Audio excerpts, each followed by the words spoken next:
Hello,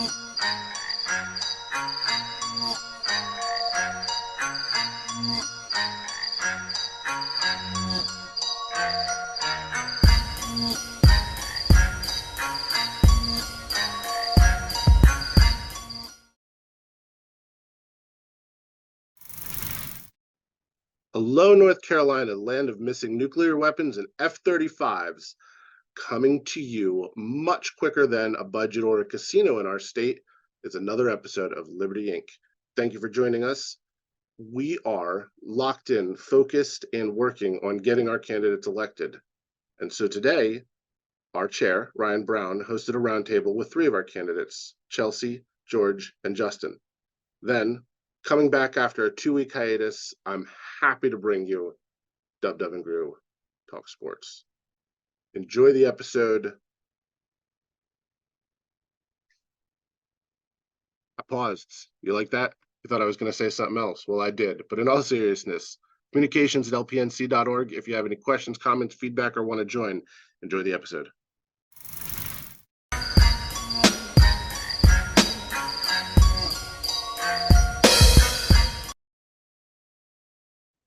All right, welcome to the candidate discussion. My name is Ryan Brown, chair of the Libertarian Party of North Carolina.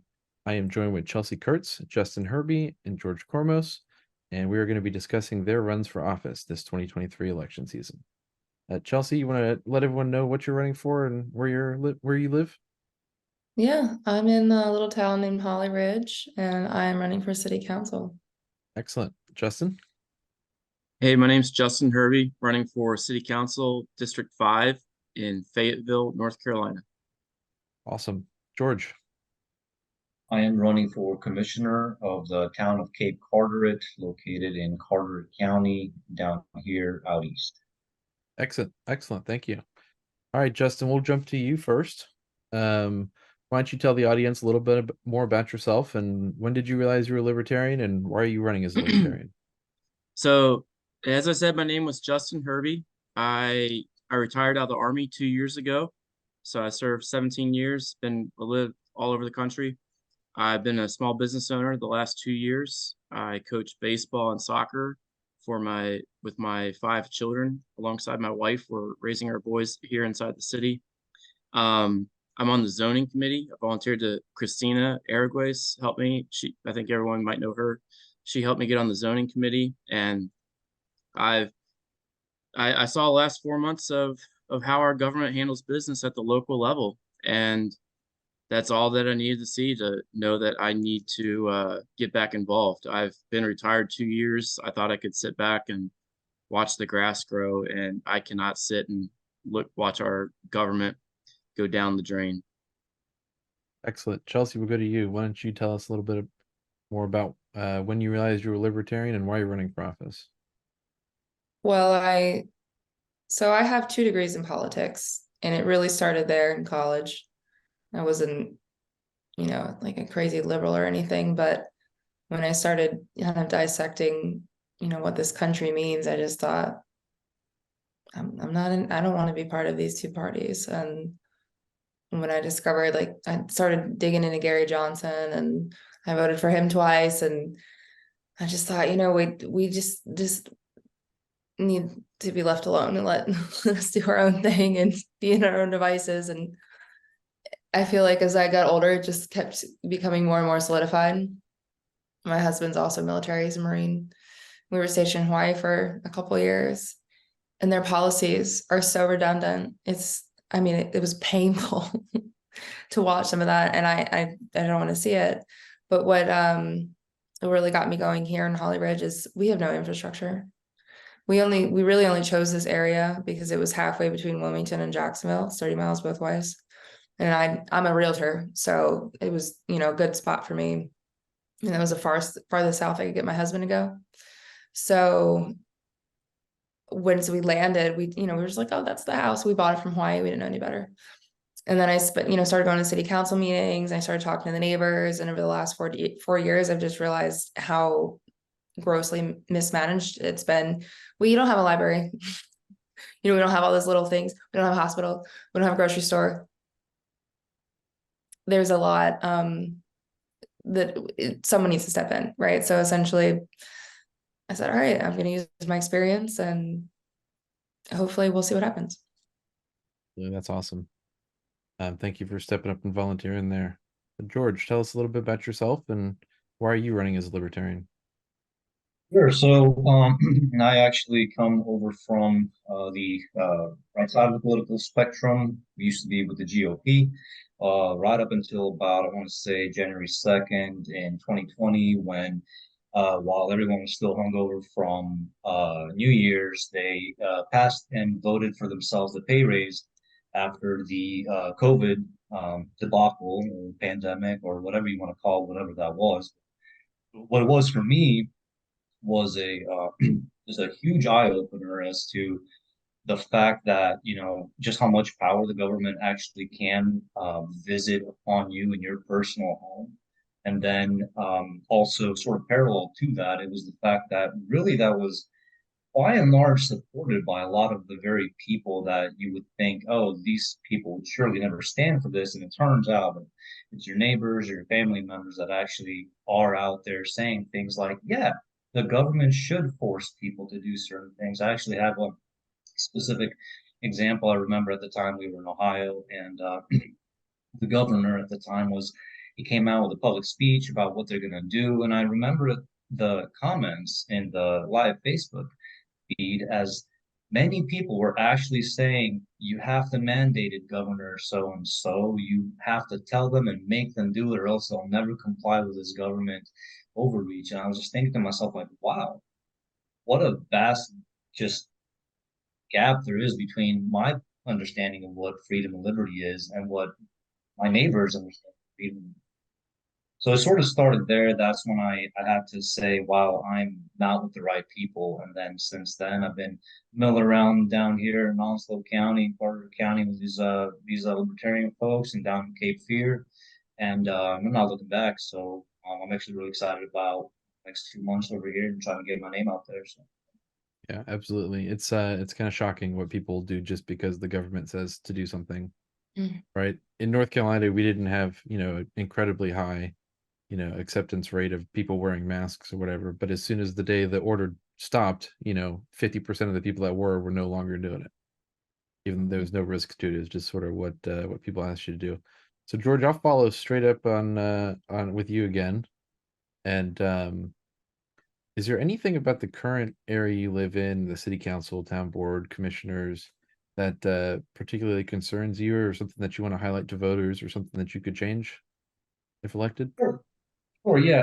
I've actually given this a good amount of thought since, you know, I've got put out a couple of, and call it a paragraph or two on what my position is, what my plank is. And really there's a couple of things that I'm hoping to sort of be able to be a part of. One of which is, I'm sure is going to ruffle some feathers, but essentially my proposal would be to nullify or ignore gun-free zones. Specifically, I'm thinking about the one elementary school that's within our jurisdiction, and then also there's a private religious school that has like kindergarten, pre-K.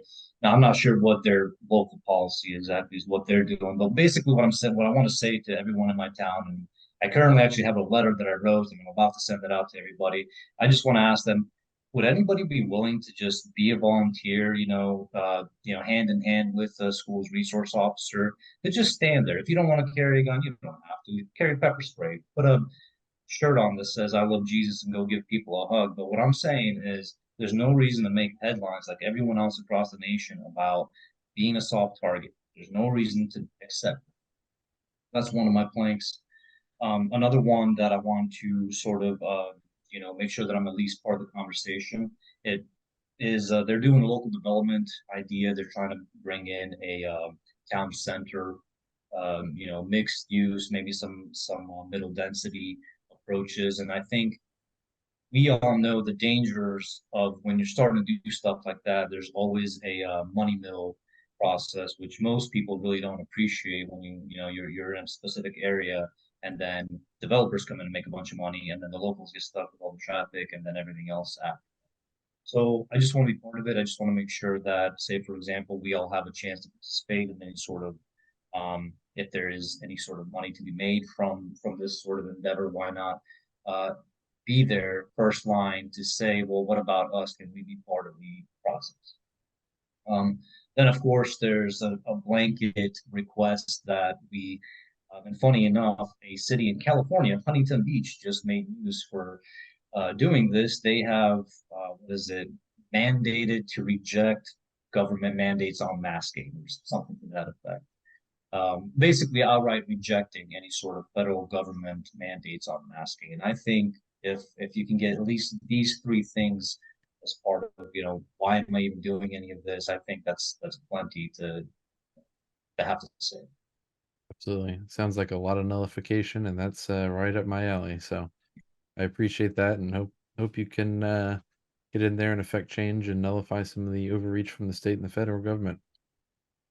Justin Herbe, I'll go to you and ask you the same questions again. Is there anything that current city council, town, or anyone that has anything has you riled up that you think you can change? Well, first off, give me 1 minute. Let me tell a little bit more about my campaign. I'm running on a platform of Micah 6:8. It's in the Bible. It says, seek justice, love mercy, and walk humbly. Seek justice, what that means to me is I'm pushing the city to pay the police department, give them a raise at least of 30%, because I've been watching across the country, city chiefs are resigning and then the entire police department follows after them. This happened in Goodhue, Minnesota, Enfield, North Carolina, and we're already 52 officers short here in Fayetteville, and it's getting worse. The second thing is love mercy, and we have rising housing costs here in Fayetteville, just like across the country. Once again, we have a large homeless population that's growing. It's up to 1,000 people now, based on who's counting. And I don't have a solution for it, but what I do have is where we can start, and we can start by treating them like human beings and not like trash. We can give them the respect they need, give them the health services, the counseling services, stop kicking them across the street to county land or back to city land. They're human beings, and they live on the street, and they need support, and they need love. They need to be looked at the way God looks at them. And lastly is walk humbly, and that's being I think you hear it a lot, being a transparent candidate, but I try to go beyond that. I go door to door every night, 5 to 8 p.m. I talk to all my neighbors. I ask them, hey, what do you want to see changed in our city? What can I do to help you? And I tell them, I'm going to have town halls. I'm going to tell you why I voted on the things that I voted on. When you ask me questions, I'll answer them. I'm not going to point fingers. And people are very responsive to that. They love hearing that. And I think there's a lot of people in Fayetteville that are excited for change. And now they don't have to just vote on, who's the lesser of two evils. I get to come in as a libertarian, someone level-headed in the middle, that's not a Republican, not a Democrat. I don't have any labels attached to me. I can come in as a representative for everybody in the city. We have 15% voter turnout in Fayetteville. And my district, which is the highest, it's 19%, which is still not impressive. And this really frustrates me because local government matters. It's important. Everything starts at the local level, and no one shows up to vote. And when no one shows up to vote, you get people in office who aren't responsible to anybody, that they're not accountable to anybody because no one voted them into office. And that's a very dangerous place to be. Yeah. These off-year elections on presidential years, people walk in, vote for their guy, and vote for the rest of their team half the time. But on these off-year elections, you get fewer people voting, you elect a government, and as you said, the government doesn't treat people like people. They just sort of dehumanize them, and leads to bad outcomes. So thank you for stepping up and trying to get a government that truly treats people like they should be treated. So Chelsea, I'll move over to you. Is there anything in your city council or town board or anything that concerns you that you think you can handle? Oh yeah, we have a guy that's been on the board of the city council for about 42 years. And he's a massive reason as to why nothing has changed.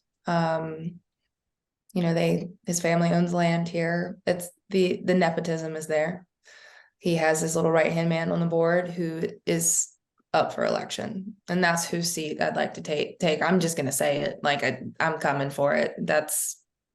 They've got to go. I've talked to, local business owners and developers and residents, and just the amalgamation of their thoughts has come to pretty much the same thing. These two people need to go, specifically the one that's been on the board for decades, but we've got to start with the people that always agree with him. And one of them's up, so he's got to go. When I first got here and I started going to city council meetings, you could tell there's like this, power struggle going on, and he's not representative of the constituents at all. There's a major military, presence here. We're one of them.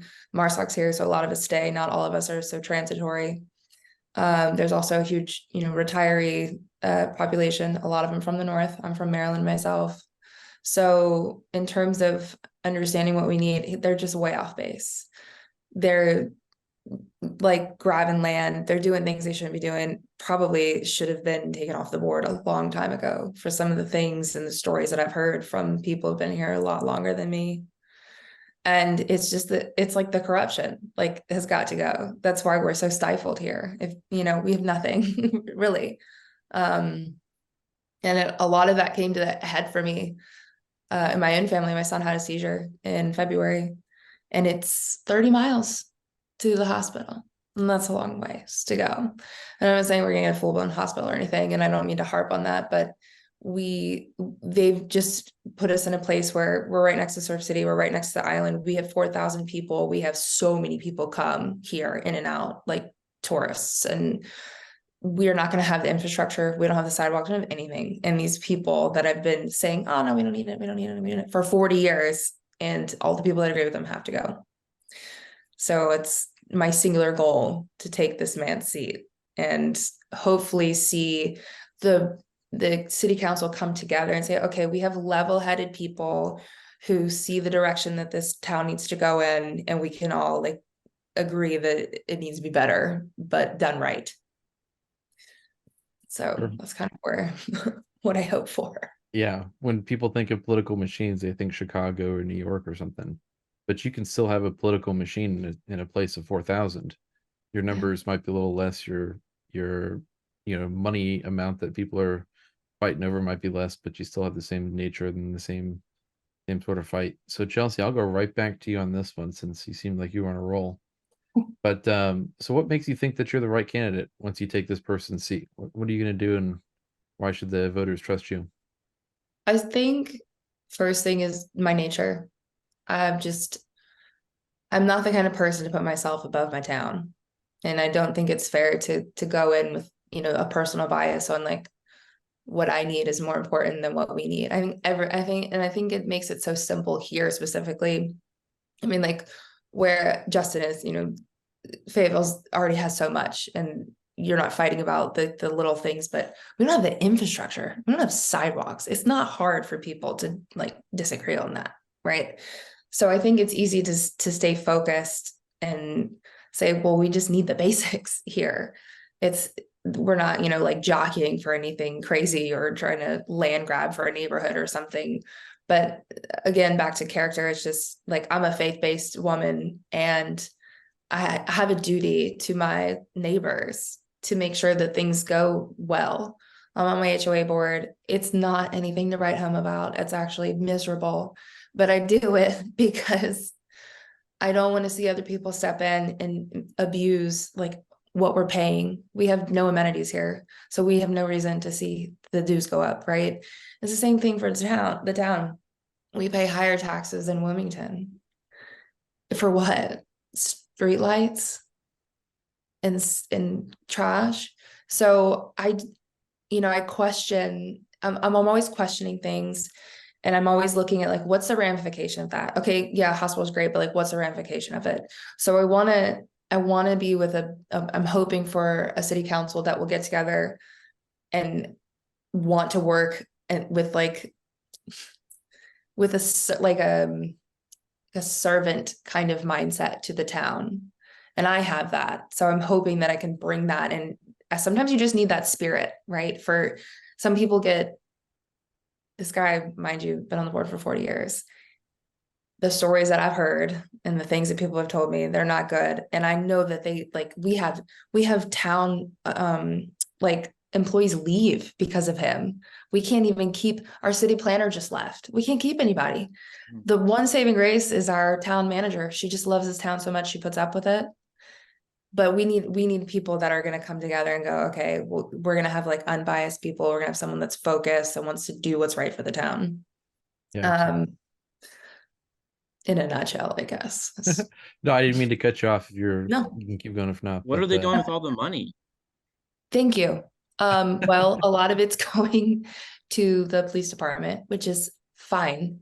But they told me that they have like $150,000 cars that they bought. When some of that, mind you, our fire department is volunteer.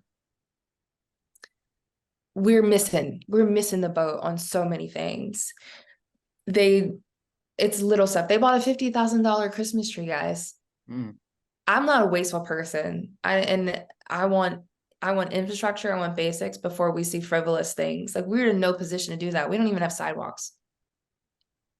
So like, let's like connect the town. And I know you guys haven't, well, George, you're close. Have you ever been here? Know where Holly Ridge is. Yes, I've seen your main neck of the woods, so to speak.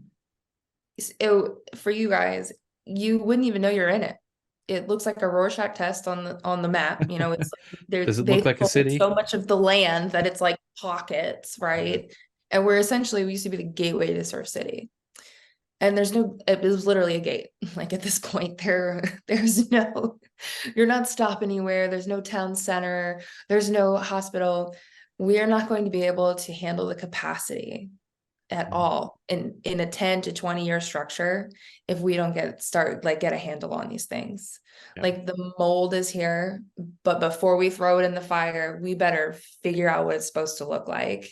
And I feel like we're in that crux right now where if we have the right board members, we can plan for the city, or it's going to be a disaster. Right. And you might have to ruin someone's Christmas party and say, hey, we can't have a $50,000 Christmas tree, but we got to think long term. You know, we got to think about what's good for the city. So I'm north of Raleigh, about 20 miles north of Raleigh, and it's in a small town, but I get the benefit of being right next to Raleigh, right? So people will, you know, get a nice paying job in Raleigh and pay taxes in my county and my city. But you were talking about the police, and I imagine that they still write you a bunch of tickets for your tags or for speeding or whatever it is. And everyone knows Holly Ridge. You can't stop through Holly Ridge and speed. God forbid. The 2 miles on the freaking road. Right. Yeah. They wouldn't need such a big budget if they didn't write people, you know, tickets for nonviolent crimes or where there's no victim. So, but hey, no one asked me. So, George, I saw you. Yeah. George, I saw you raise a hand there. Did you have something else on that? Actually, it was a question. Chelsea, was it a fake tree or a real tree? Fake. Never mind, then this doesn't apply. I was going to say the tree might not last as long as the sidewalk, but if it's a fake tree, it might. When I moved in, I think I had one that was 30 years old in the basement. So, well, and you would hope they're like, well, if it lasts us 20 years, then maybe, yeah. Maybe. All right, Justin, we'll move on to you. What makes you the right candidate for the job? Well, I listen. I listen before I speak. My first verse that I was running my campaign on, I got a lot of verses in the Bible that I put in my campaign, and it's to keep me honest because I want people to know who I'm representing first, who I serve first, and then after that, you know, I'm serving God, country, and then family and city. And I listen to people. I ask them. I'm independent. I'm middle of the road. I can talk to conservatives and I can talk to liberals. I've lived all over the country. I've been in big cities, small towns. I think I have a gift for identifying with, I have, I don't know, compassion and empathy. I can talk to anybody, and I see where they're coming from, and I am going to be a bridge builder between the conservatives in our city and the liberals that have a very large stronghold right now in Fayetteville. And so with two-party systems, only half of the residents are ever represented. And so being third party is really identifying with a lot of the people in Fayetteville. There's a high number, 40% are registered independents in Fayetteville. And that's exciting. I think that's when I found that out, and when I tell people, hey, I'm independent or I'm libertarian, they're like, wow, so am I. And they're like, I'm voting for you. And they're like, that, and I said, that's it? That's all I gotta do, just tell you? And like, yep, we're good, man. Put a sign in the yard. And I'm like, gosh, that was easy. But not always. You know, there's people, I don't look like everyone else. I'm not from Fayetteville. I'm not from the South. I do tell people I was born in Kentucky, then I went to college in Ohio State. And so I'm from the North, I'm from the South, whoever I'm talking to, I'm relating to them. And then, but I got ideas for Fayetteville that are bigger. And so not being from here is a strength, because the people that are from here are holding back the city. And sometimes that scares people, but I think I think there's a lot of other people that are in agreement, and the Libertarian Party has offered a lot of good support. It's a really good community. I like the podcast that I get to be on, and so it's we're growing throughout the state, and I think the energy for the party is addictive, and so I'm excited for the next few years. Yeah, you mentioned independents and people unaffiliated. You're all members of the Libertarian Party of North Carolina, but you're all running in elections that are nonpartisan. Right. Look at the voter registration stats. There are more nonpartisan people who are registered unaffiliated, than there are of any other political party. And I think there is a little bit of a disillusion with the two mainstream parties. And people just want to look for something different, look for someone who's not just team red or team blue or whatever it is. So it's easy right now, because we have a national government that's making a mockery of our democracy for several years. Maybe an entire generation now. We've had presidents who race pander and make fun of their constituents, and they look down on us. Like our federal government looks down on us, and so they're destroying a system from within, and it's time for a takeover from a third party. Well, you talk about the disdain that our government has. So we're recording on September 11th, and that's obviously a marker date for this country. But I saw a video, and it was George W. Bush on the golf course, and it said, we got to end the global war on terror. Now check out this drive. And it's just like, it's funny because it's just unbelievable.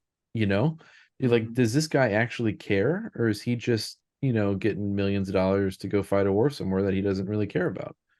And I mean, obviously, Justin, you're in Fayetteville, and Chelsea is military, and like you both are in a heavily military, lifestyle. And I don't know about where you are, George, but everyone was affected by 9/11, and what we got was foreign wars and the Patriot Act, and so it's just it's a difficult subject. But I think you're right when you say the government really just doesn't care about the people, especially the federal government.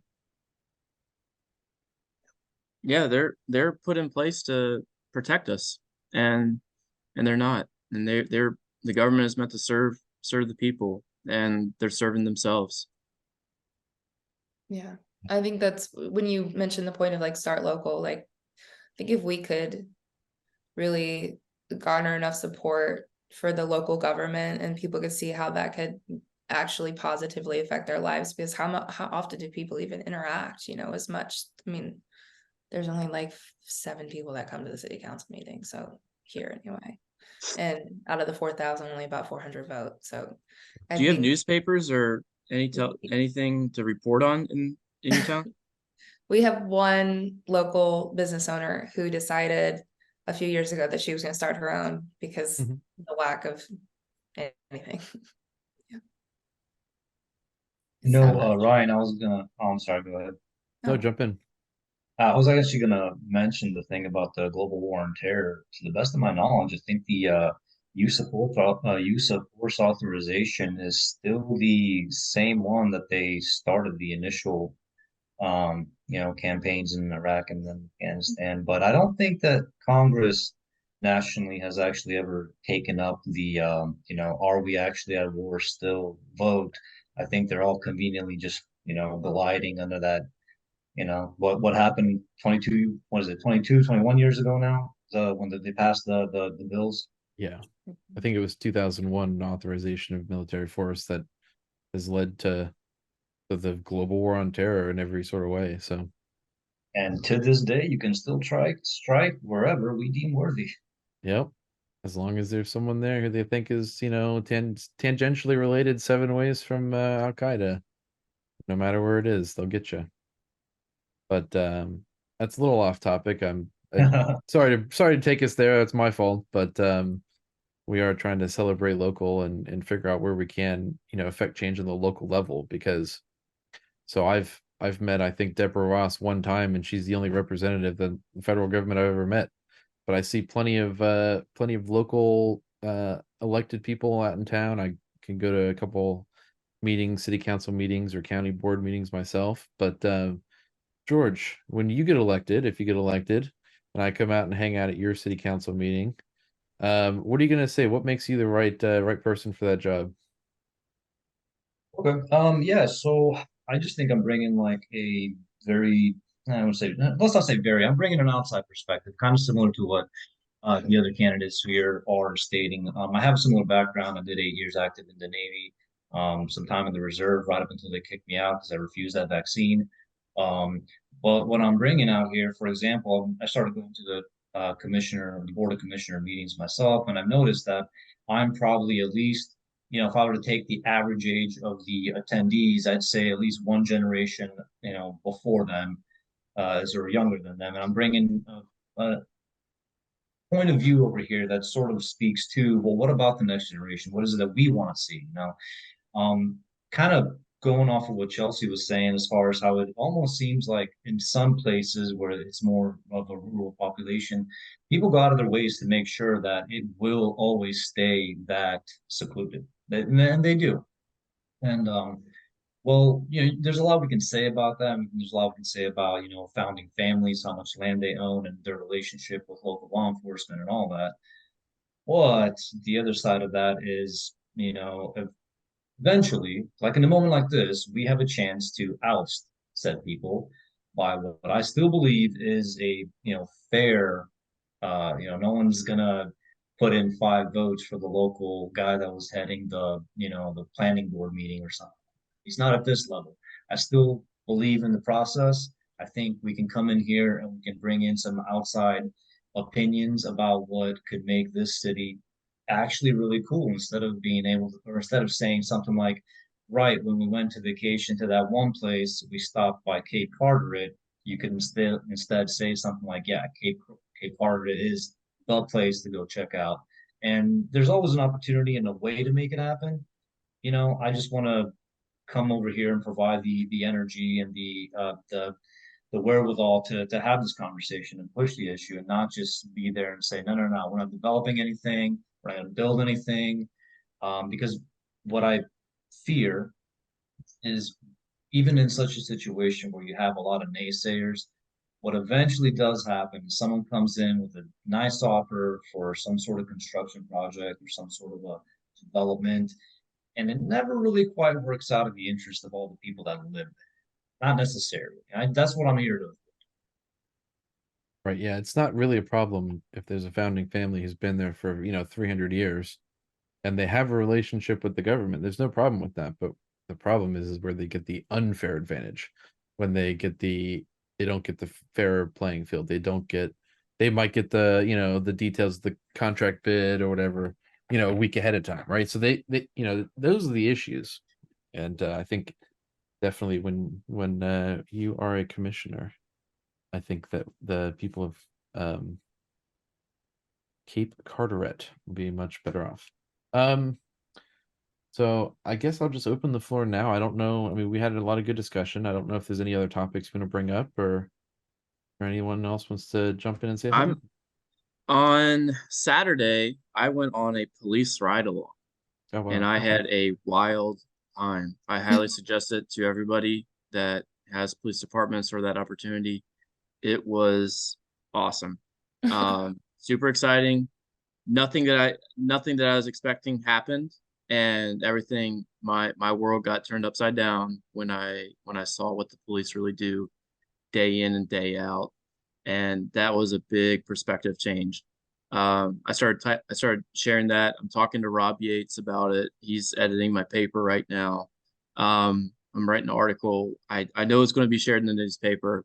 I just signed up for a fire department ride along next week, so I'm going to do that with the fire department. And but I want to hear from everybody else. I got a question for everyone else. Is during that police ride along, we took a criminal to jail, and the sheriff is already masking up, so I couldn't go inside that jail without putting my mask on, and everybody else inside that jail is wearing masks. And it's scary because COVID whatever 0.0 is coming back, and we got to stop it now. And I don't know what to do about it, but you guys start talking about it now, and we're not going back. Like, we're not going through this reset again, and it's already coming. And so we gotta talk about it and tell everyone we're not playing games with our lives. We're not playing games with our democracy. I'll jump in as the moderator, just because I like to hear myself talk. But I was under a vaccine mandate at work. I know George, he said he got had to leave the military because of it. But I was in Wilkesboro at the time, North Wilkesboro, out in the middle of nowhere, and some people complied, but there was one guy who gave me a mask trying to enforce it at the food line. And I walked in and he gave me a mask. I said, thanks. And I put it in my pocket and I kept walking. And because I don't have a shopping list, I ended up at the same food line a day later and he was gone, and so you can get into deep libertarian philosophy about whether or not food line has the right to do that. But regardless, the point is I was like respectful, but also said no. And then they realized that it wasn't worth the squeeze, right? So as local citizens, I mean, you go to your government and you say, hey, look, we're not doing this. You go to your city council, we're not doing this. You go to your school board and say, we're not putting this in school. That's easy for me to say, but you guys are the ones who might actually have to implement this one way or the other, or fight against it. So you want to take a minute or two and talk about it, Chelsea? It's a hard no for me. Yeah. We had an incident here, and I know it was tough, and obviously I wasn't on the inside, so I don't know all the details in terms of like how it all transpired. But we had a local gym that one of the police officers, I don't know, the word's not really illegally, but maybe it is, entered the premises off duty and out of operational hours to see, it was like before they were open, to see if they were wearing masks and try to get the place shut down. And they did end up closing the gym, and the owner, started like a lawsuit against, the town over it, and it was a big deal. And I just don't believe in it. I don't believe in the vaccine. We've all seen how horrible it's been for people. I didn't get it. Everyone can say what they want about that, but I refuse. Amen, sister. Amen. Yeah, I mean, bodily autonomy is extremely important.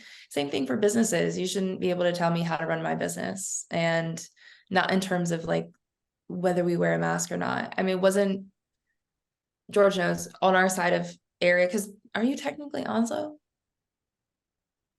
Just across from Swansboro over in Carteret County. Okay, so we're neighbors county-wise, and it wasn't horribly enforced here.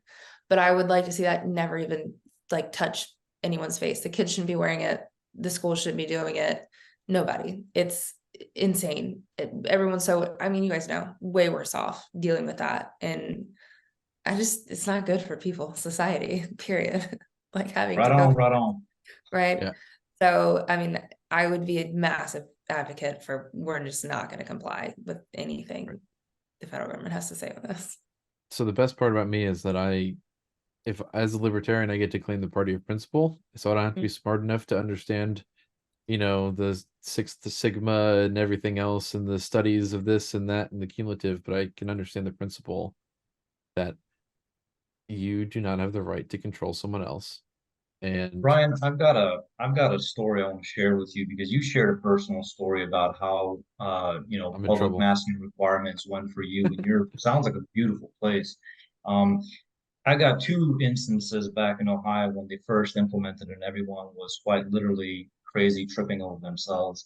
I got the similar treatment as I went into might have been a Kroger, not sure, but a I don't know, high school age individual working there chases me down halfway through the store. Sir, you need to put this on. You need to put this on. I think I went in for diapers. Same day or day later, I'm walking into a CVS. I'm trying, like, my kid's got a sniffles or something. I'm just going in there for a quick thing. And I literally have people chasing me down. So it's great that in some places in America, it was so laid back. It wasn't like that everywhere. I mean, I got my wife, she visited a friend in Denver. You can't get in and get a sandwich and a beer at a place in downtown Denver without showing them your medical card, people.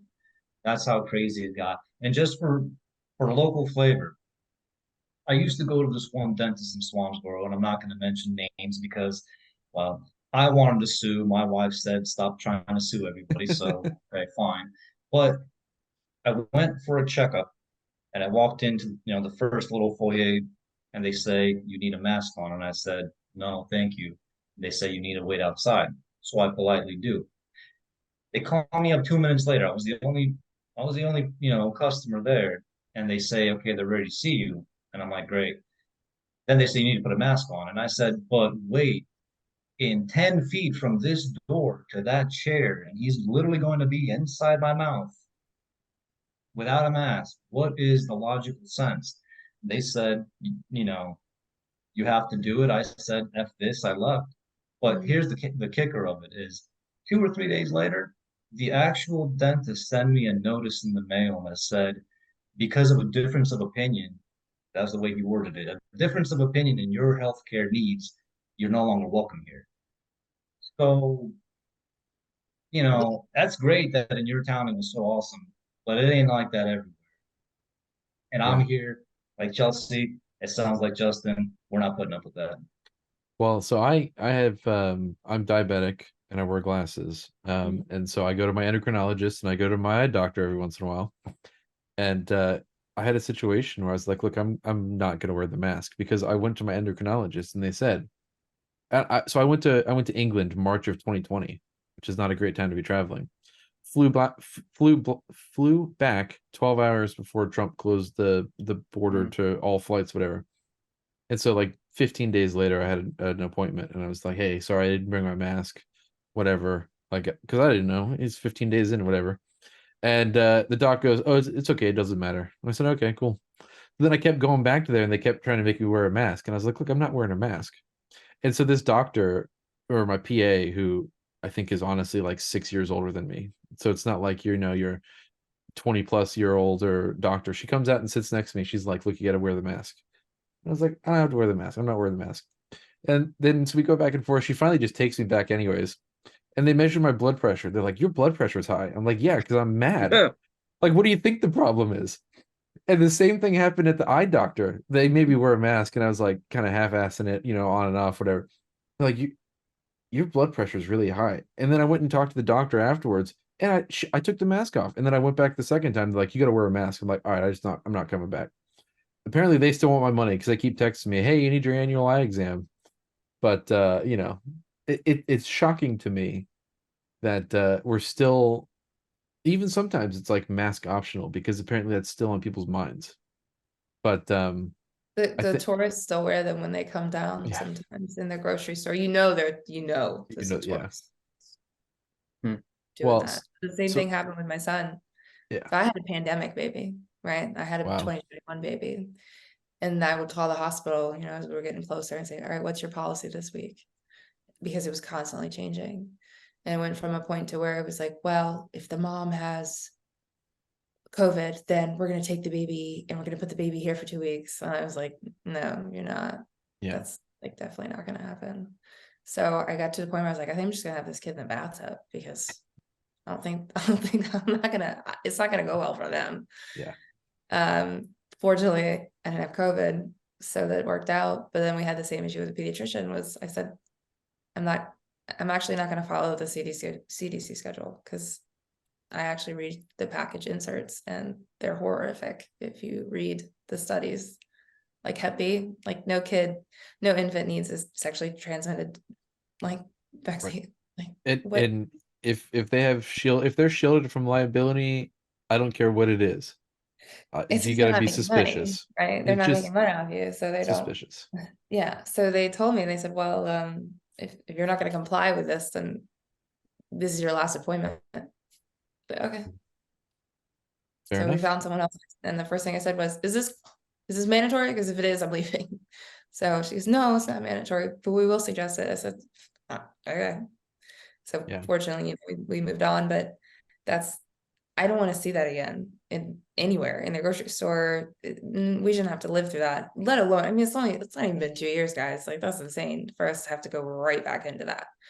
How does not anyone have like it's almost like a traumatic memory. Like there is, so I wrote like a thesis on like cultural drama at one point from a perspective. It was actually from a perspective of like terrorism and why terrorists do what they do and why certain cultures have more terrorists than others and things like that. And we do have this kind of,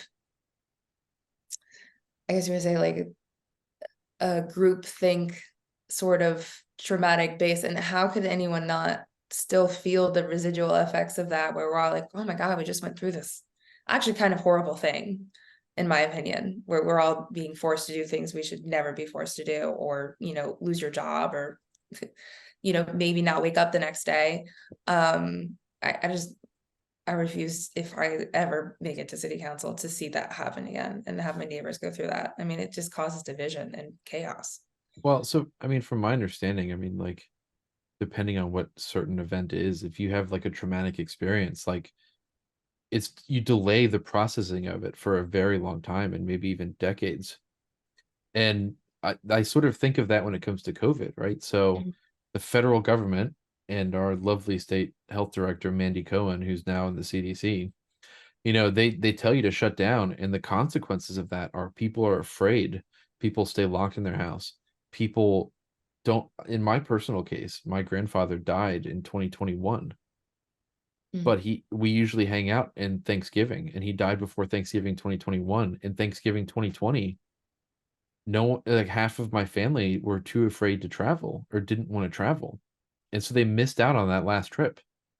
And my grandmother would say something like, look, I've lived my life. I'm not afraid to die. If you'd like to come and hang out, and if you give me COVID, I'll either die from COVID or not, but I want to see my family.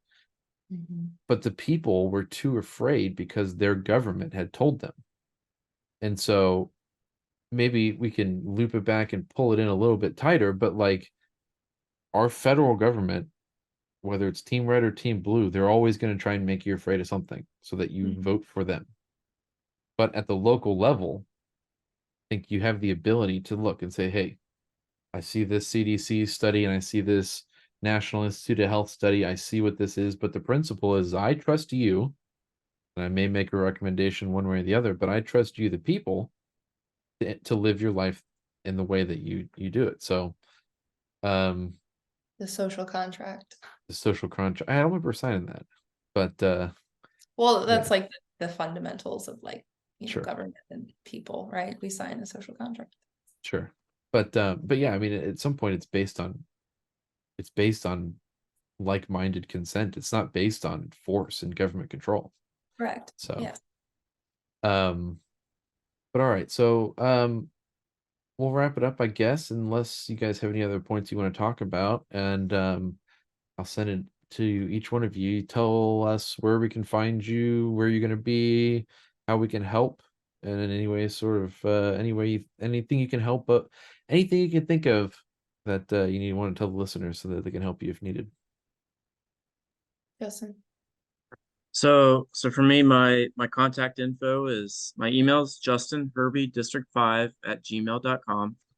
I'm on Facebook. I'm on Twitter. I'm on Nextdoor. Nextdoor is getting super cool. Nextdoor is more popular than Facebook. So if you guys aren't on Nextdoor, get on Nextdoor because there's some good conversations with neighbors going on there. Best way people could help me is this is the first time I'm going to do it. I need money. I could use help. I could use help raising money. I'm not comfortable asking for it very often, but I need to get comfortable for it. So here's my budget right here. As you can see, right now I have a budget of $1,440. And so that is for signs, business cards, flyers, door hangers, my P.O. box. It cost me $190 just to file to run for city council. So I spent my money, and I could use some help from across the whole state. So if anyone could you give $5, that would help me buy some more signs and help me get the word out. And when I do win the primary election on 10/10, I still have to campaign for another month to win the municipal election. So that'd be a lot of help. Thanks. Absolutely. And if you, George, you want to go? Sure. Yep. I think actually the state page lpnc.org/candidates or /Cormos will take you to all there is to know about me on there. There's a link that Rob Yates actually already put up from previous similar interview from the podcast. There's should be a link over there to my Square Online if anyone should feel so generous. Thank you. And then that's basically it. Yeah, you can catch me on there, and I'll make sure to put up. Hopefully, can put up maybe a QR code on the page, but we'll talk about it. Absolutely. Yeah, that's lpnc.org/Cormos, and the podcast was season 3, episode 12. So thank you, George, for coming on there. And Chelsea, where can we find you? I'm on Instagram as Chelsea Kurtz. It's like half my business page and personal page, and then of course Facebook is Chelsea Kurtz, and I have a separate page for running for town council. And then in terms of what the audience can do to help, I would say like just spreading the word. If you know anyone in Holly Ridge, within the city limits, of course, because only the city can vote. ETJ cannot. Just to spread the word. Like if you want a change, there are people here to make it happen. There's 9 people running for 3 seats in this tiny little town, and I just ask that you just vote for somebody new, somebody, even if it's not me. And then of course, if you do want to support me, like Justin said, funds it sounds crazy to ask anybody for money, but signs are not cheap. These signs, 20 of them are like $250, right? Like the things stack up. And my campaign manager, I think we're about, our budget's like $3,400 for everything that we need to do. So I would love to reach that. That would be amazing. Absolutely. So you have a checkout or a Stripe page. And I believe you have another website or not, but you can find her at lpnc.org/Kurtz23. You go to lpnc.org 2023_candidates. We'll make sure it's on the show notes or on the website right now. You can find a blurb of all of the candidates we have running, and you'll find links to each of their websites, and we'll try and see if we can get websites in the show notes as well if you're just listening along and you pull it up on your phone podcast. But thank you all for coming. It was a lovely episode. Hope you guys had fun. Good luck on the campaigning, and we would love to see you guys elected and add 3 more feathers to our cap of increasing liberty in the state. So thank you guys. Thank you. Thanks, Ryan. See ya. Bye, guys.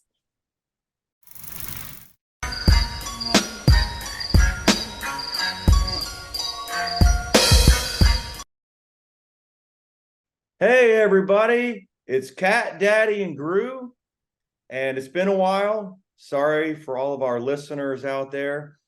I was in Florida all last week, so I wasn't able to get on. I don't know if Cat Daddy did one on his own or not, but here we are. We are a team, so we stick together.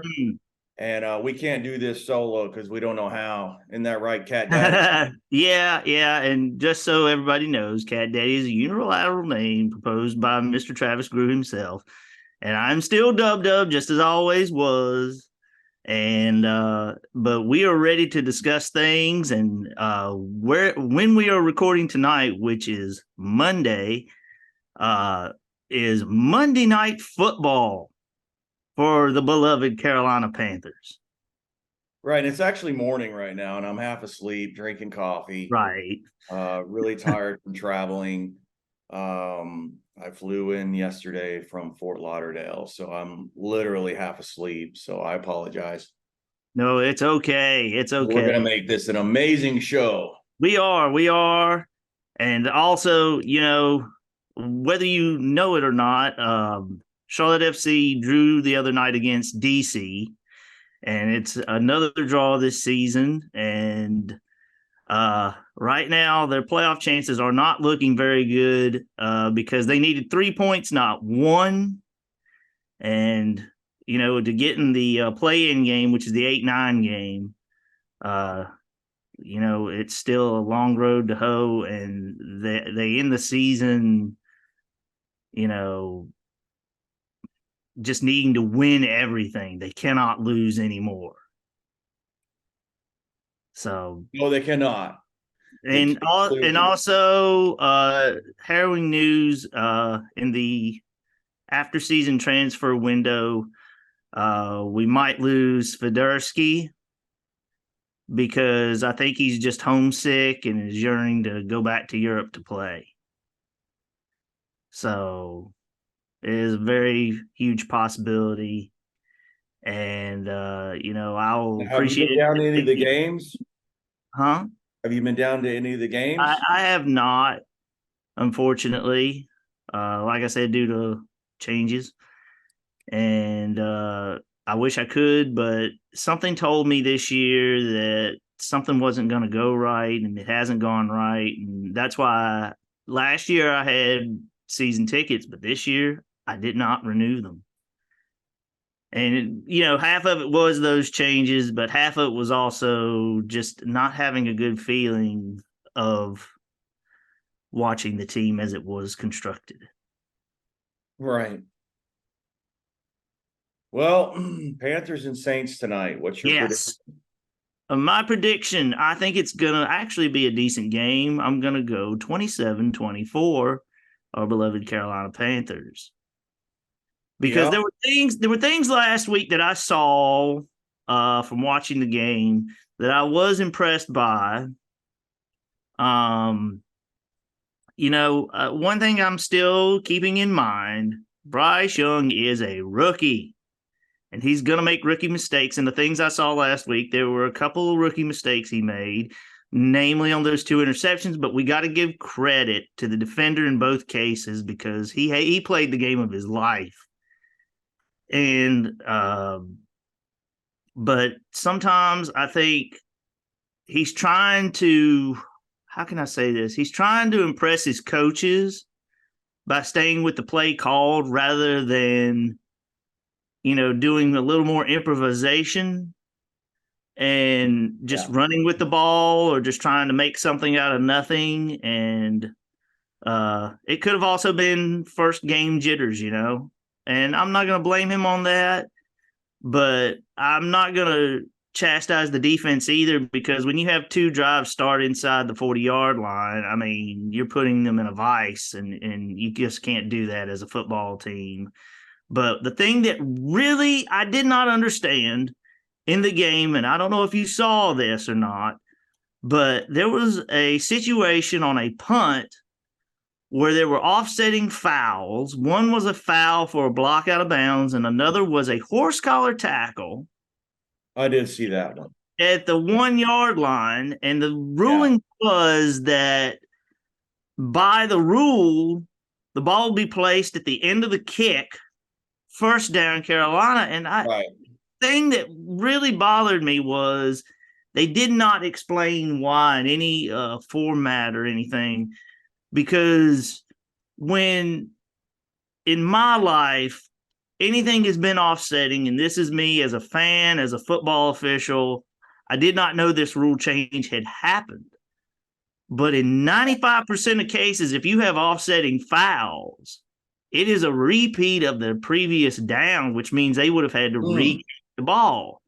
Yeah, it was in this case, it's offsetting fouls, the result of the play, which screws the offense more, which it certainly did Carolina, which gave them the ball at the 1 yard line.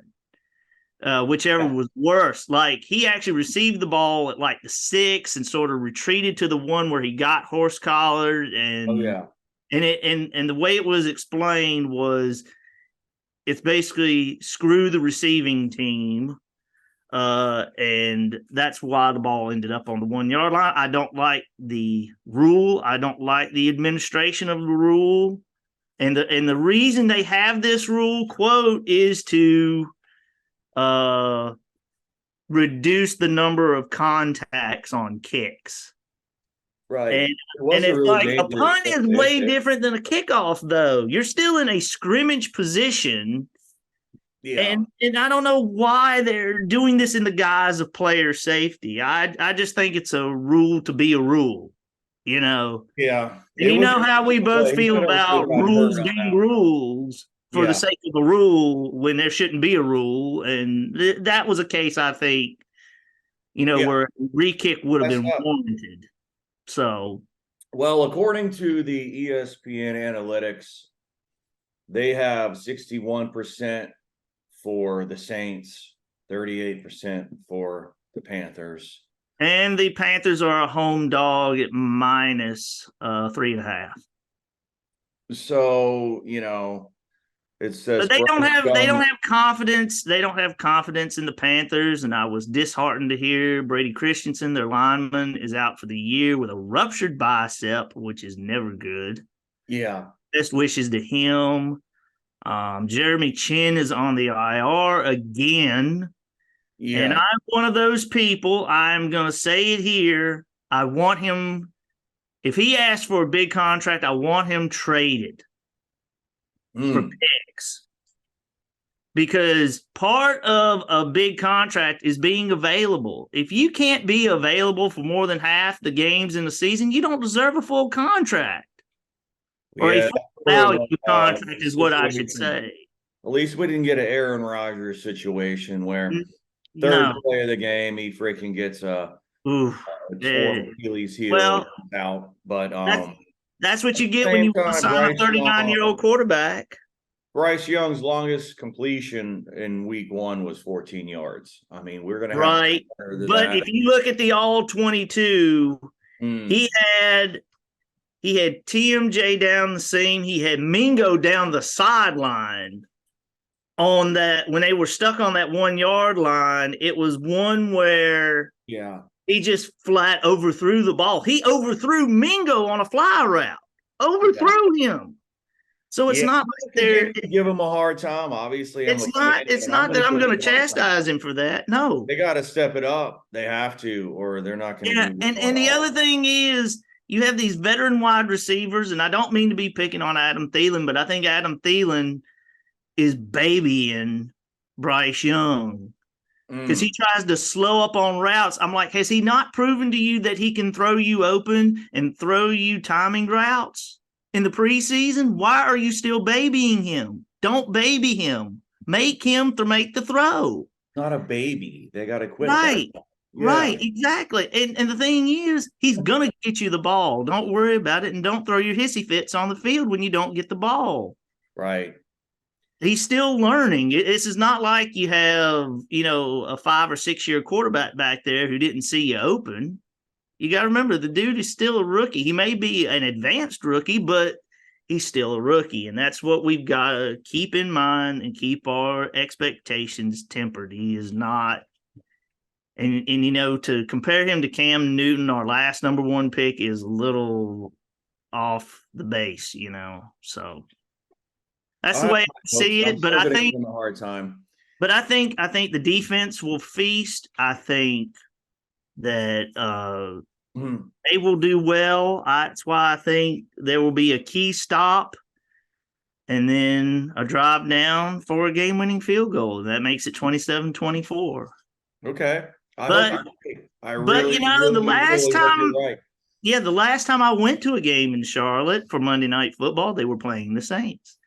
And in that game, they had what is a rare play in the NFL. They had a run back 2-point conversion for the defense. Yeah.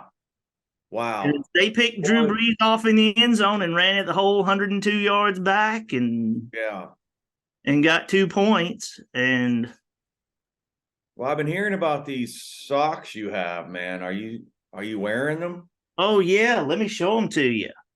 Got them right here. Look at these. I thought you would have them on. Okay. Look at those. Are those compression socks? Yeah, these pro compression socks. They're supposed to be good for your feet, but the good thing about these, they're also knee highs. So I'm gonna be wearing black shorts tonight, so they'll be very visible when I put them on. Nice. Yeah, you need to take a photo. Yep. And I'll be putting this pin on as well. I have this pin that I got. It's the ESF pin. Awesome. And it stands for the Elite Superfans of the NFL. And they're a great organization. One of their main causes is they are fans against bullying. Now, do you have to pay for that membership? No, there's no membership fee. It's just if you want any of the swag like pins or patches or coins or anything like that, you pay for those. Oh, got you. Okay. But it is a welcoming organization, especially if you're a fanatic for the NFL. Yeah. Nice. Well, we all know you are. Yes. So what else has been going on, man? Are you doing okay? Oh yeah, I'm doing fine. A thing that happened while in the interim while we were gone. Dude, the ACC is now on the West Coast. Dude, what's messed up is how many college games are going on like Thursday nights now, interrupting Thursday night football. They've got let me back you up there. Colleges have been playing football on Thursday night. But now they're airing them. Now the NFL only started doing it in the last few, so the NFL is actually intruding on college. Well, no, they're airing them at the same time, like big games. They're trying to compete with NFL airtime, I think. But big games are going on Thursday night, 8:15 at night. So you tell me what's going on. Well, have you noticed now this year's a little different, but last year a lot of the games were junk games. And so people are going to just migrate to, the college football game, especially if it was a team that they root for or alma mater of and all that. But the ACC now has 18 teams, 17 of which play football. Yeah. But when I was down in Florida, they had the Miami game going on, which they came out like 40-something to nothing during the NFL game. And of course, all the televisions were turned to the Miami game, except for 1 or 2, because everyone in South Florida is Miami fan. So it competes with the NFL, in my opinion.